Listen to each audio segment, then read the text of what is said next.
So you're very welcome to this section of the course. In this lecture, what I want to do is firstly talk about why you won't be successful in SEO unless you do keyword research.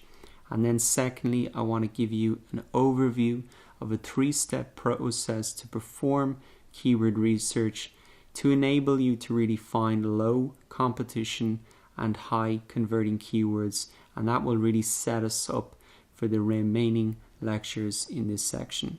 So why is keyword research really essential for you to do if you want to be successful at SEO?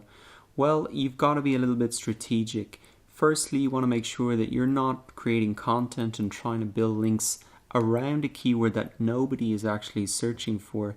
So you'd be wasting your time unless you did some keyword research to confirm that.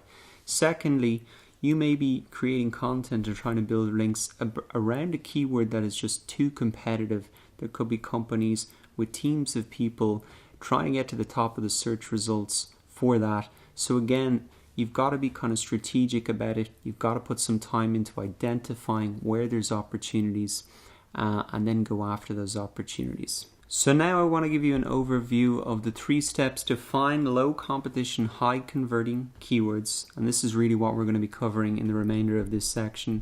So firstly, we want to brainstorm and build a list of 50 to 70 keyword ideas. And I'm going to show you how to do that in the next lecture using 3 different tools.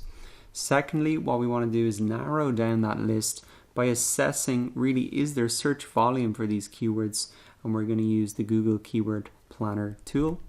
And then finally, we want to finalize our keyword selection by assessing that competition. Are we going to be able to compete for these keywords and get to the top of the search results? So that's an overview of the process and what we're going to cover in the rest of this section. So let's get straight into it.